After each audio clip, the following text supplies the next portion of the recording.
भौतिक युग में, कंप्यूटर युग में, अंतरिक्ष के युग में कोई 37 इंच जगह देने के लिए तैयार नहीं हो, उस जगह गौ माता की सेवा के लिए कोई अमरचंद 37 बीघा जमीन दे दे तो आप सब लोगों का धर्म के प्रति, आस्था के प्रति अनुराग स्वाभाविक है। किसान के घर में पैदा हुआ था, ये जज्बा डीएनए में है, खून में है, पसीने में है।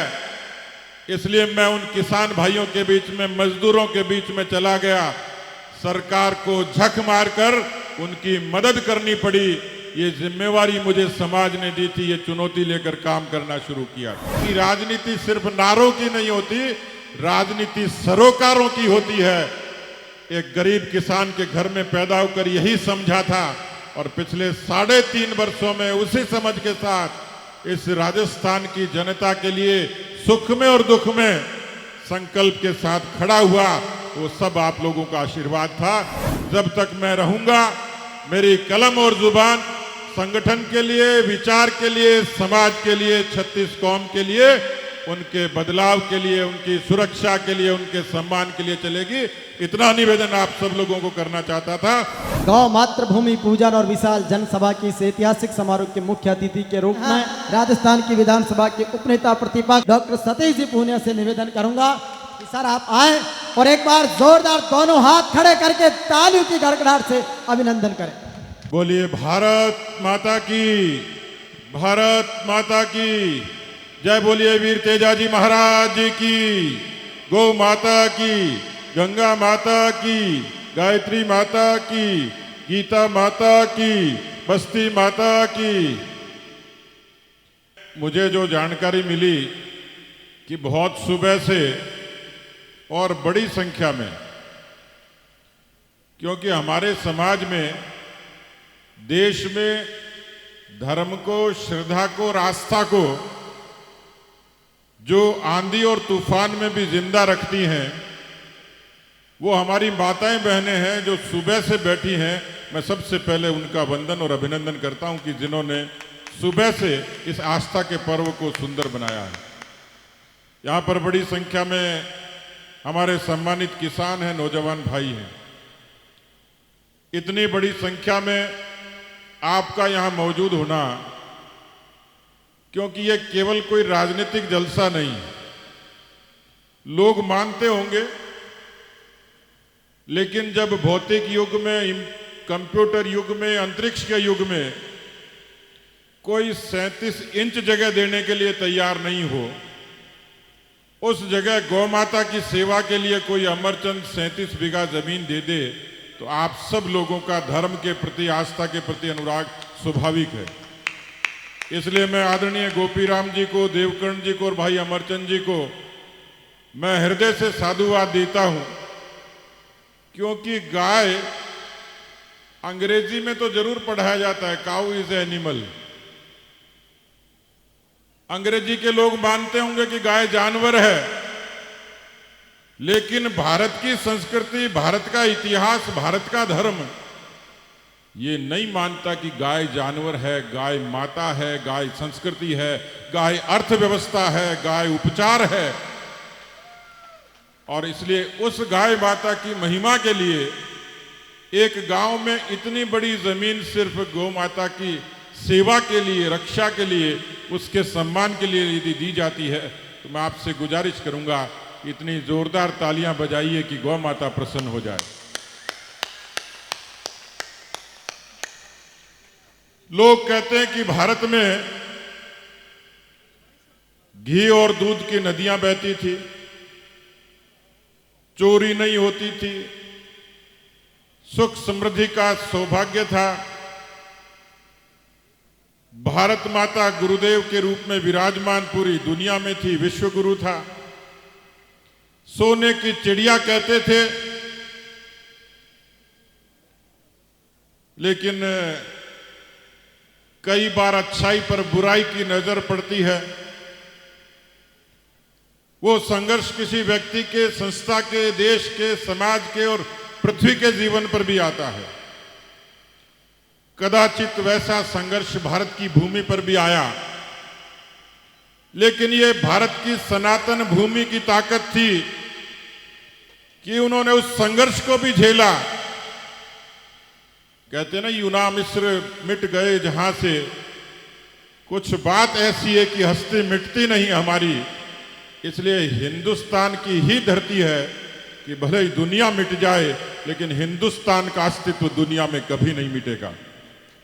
और इसलिए क्यों नहीं मिटेगा, इस पर दुनिया के वैज्ञानिक और नासा शोध करती है। सब लोग ये मानते हैं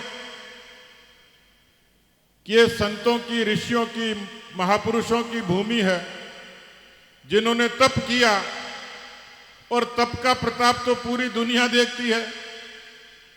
मैं देखता हूं कि कई बार जब लकवा ठीक नहीं होता तो डॉक्टर कहता कि बुटाठी चले जाओ। कभी किसी संत महात्मा ने इतना तप किया कि वो धरती इतनी तपीली हो गई कि रोगों का उपचार करती है। तो ये तो पूरी साक्षात भारत माता की भूमि है जिसमें हर बात का समाधान दुनिया के लिए है।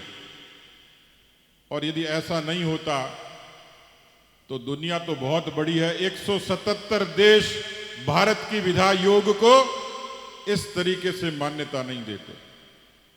भारत की आस्था की ताकत है, इन माताओं बहनों की उन भजनों और गीतों में ताकत है। जिस भगवान राम के मंदिर के लिए 500 वर्षों का संघर्ष था, लाखों लोगों का बलिदान हुआ, आज पूरी दुनिया देख रही है कि अयोध्या की पवित्र भूमि पर भगवान राम जी का भव्य और पावन मंदिर बनकर तैयार हो रहा है। ये नागौर की धरती, जहां 36 कौम के लोग जब इस धरती पर, क्योंकि यहां जो लोग बैठे उनके भी पसीना आ रहा है, लेकिन इस धरती का 36 कौम का किसान जब हल चलाता है और उसके परिश्रम से जब पसीना गिरता है तो ये धरती अन्नपूर्णा होती है। उसी किसान के घर में 36 कौम में पैदा हुआ कोई पांचू राम जब सीमा पर लड़ता है तो इस भारत मां की आन बान शान की रक्षा होती है। और इसलिए ये सैनिकों की, शहीदों की धरती, उन परिश्रमी किसानों की धरती, उस धरती पर एक किसान बेटे का इतना अद्भुत अभिनंदन। मैं मानता हूं कि आपने मुझे ये प्रेरणा दी है कि समाज हमें बहुत कुछ देता है, हम भी तो कुछ देना सीखें। इसलिए समाज केवल एक बिरादरी का नहीं, एक बिरादरी सबको साथ लेकर 36 कौम के कुरीतियों के, अंधविश्वासों के, रूढ़ियों के और इस तरीके के विग्रह के खिलाफ सब लोग मिलकर लड़ेंगे। तो मैं मानता हूं कि नागौर की धरती भी बदलेगी और राजस्थान की धरा भी बदलाव की तरफ चलेगी। और इसलिए आपने मुझे जो जिम्मेवारी दी है, आपने जो मुझे सत्कार दिया है, वो सत्कार एक साधारण किसान के घर में पैदा हुए किसी बेटे के माथे पर वो तिलक लगाया है जो गंगा माता से लेकर राम की आस्था तक जुड़ा है। और इसलिए मैं आप सबको धन्यवाद देता हूं। आदरणीय अतर सिंह जी आपके सामने अपनी बात कह रहे थे, वो भी उसी किसान बिरादरी से आते, और इसलिए उनके मन के जो भाव हैं कि हम सबको एक जाजम पर बैठकर केवल राजनीति नहीं, नीति के साथ, समाज नीति के साथ, जिसमें धर्म की नीति भी जुड़ी हो, जिसमें गौ सेवा भी जुड़ी हो, जिसमें भाईचारा भी जुड़ा हो, उसके साथ आगे बढ़ेंगे तो मुझे लगता है कि हम खुद का, परिवार का, बस्ती का, समाज का और देश का भला कर पाएंगे। और इसलिए मैंने कहा कि देश के यशस्वी प्रधानमंत्री जी के नेतृत्व में आपने छोटी छोटी चीजें देखी होंगी, जन धन के बैंक के खाते, स्वच्छ भारत मिशन के जरिए शौचालय, उज्ज्वला के जरिए माताओं बहनों को धुएं से मुक्ति, और आवास के जरिए किसी गरीब के सर पे छत देने का काम। और उसी तरीके से इन शूरवीरों की और शहीद नायकों की धरती पर तिरंगे का सम्मान जो 370 को खत्म करके भारत के यशस्वी प्रधानमंत्री ने दुनिया को संदेश दिया है। मैं आप सब लोगों के प्रति नतमस्तक प्रणाम करता हूं, अभिनंदन करता हूं। मुझे इस बात की खुशी है कि परिवार तो साधारण में पैदा हुआ, लेकिन आप जैसे बुजुर्गों का, माताओं बहनों नौजवानों का साथ मिला।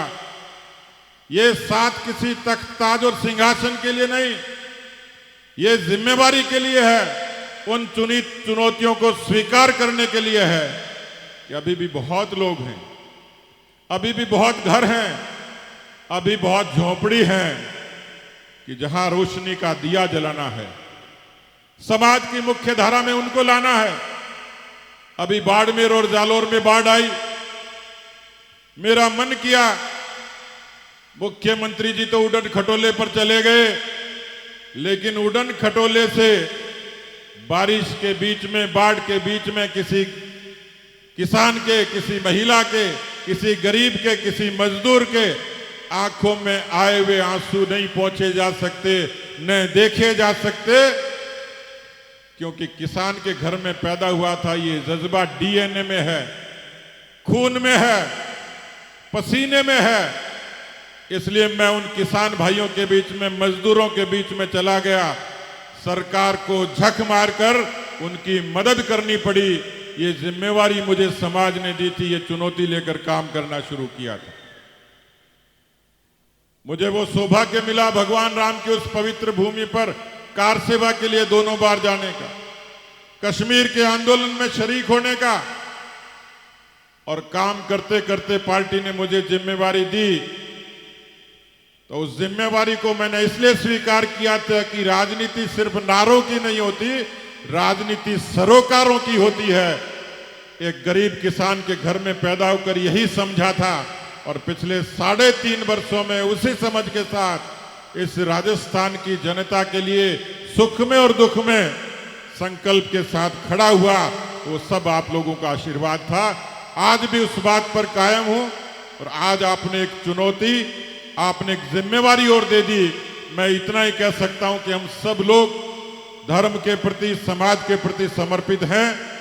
जब तक मैं रहूंगा, मेरी कलम और जुबान संगठन के लिए, विचार के लिए, समाज के लिए, 36 कौम के लिए, उनके बदलाव के लिए, उनकी सुरक्षा के लिए, उनके सम्मान के लिए चलेगी।